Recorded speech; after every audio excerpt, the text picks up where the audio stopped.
Hey everybody, I'm here to give you just a quick rundown of our first module, which is focusing on collaboration and the SAMR model.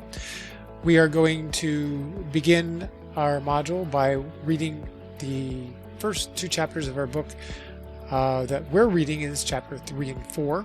As I mentioned in the course intro, we're not going to read every chapter because this is only a 1-credit course. And I do feel that the other chapters that we don't read are pretty valuable, so it's a pretty quick read, and if you want to go ahead and read the other chapters, feel free to do so.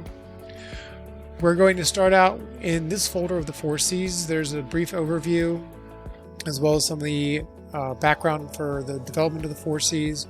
There is an Edpuzzle that you will sign into. Use your McDaniel email for this. They are open-ended questions, so just go ahead and respond to the open-ended questions. Once that's done, come down here, go into the Learning Journal. There's some digging deeper video to watch, as well as an article from Edutopia. Respond to the forum, and then you can begin working on the Learning Journals. As you read, it's a good idea to add a new entry to your Learning Journal as you go for each of the chapters 3 and 4. As well as your SAMR. Although this part is not being scored, anything from your digging deeper thinking that goes beyond what we have in the text, beyond what is in the articles that we're reading from the Edutopia article. And then continuing along, here is the SAMR model, another Edpuzzle. It works better in Google Chrome, so please try to use Google Chrome. Choose 2 of the articles here about SAMR. It will give examples of how SAMR is integrated and exactly what each of the levels of the SAMR model look like.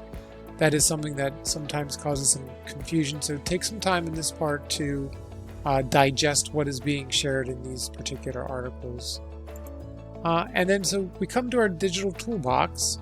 Now you can use these tools in the toolbox, or you can go over to the Carroll County ITT approved tool site. Most of these tools are pulled off of that site, that they are approved for use in Carroll County Public Schools with students. But double check that website. To be fully transparent, they sent me this list last summer, so it could have changed because it's been almost a year now since this has been published. But take some time to go through here. These are short intro videos, they're not very long, a couple minutes at most. Learn about the tool, what piques your interest. Look for a tool that maybe you have not used yet, that you want to expand your repertoire of tools, and think about how it can be used in your classroom. And then the assignment for this module is you are going to look at a technology lesson, or a lesson that used technology, and compare it to the SAMR model. And we're going to use this chart. It'll download a copy for you. Make sure you go ahead and save it. But find out or determine where your lesson that you've selected would be on the SAMR model. What I'm looking for is not the individual pieces of technology, for example, if you use multiple pieces of technology, but just the general lesson as a whole.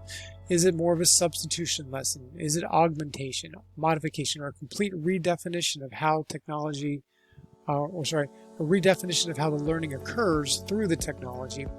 Just add your thoughts in here, and then any ideas that you might have that you could insert some collaboration opportunities into your lesson.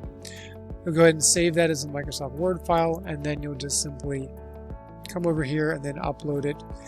The due date is the last date of this module.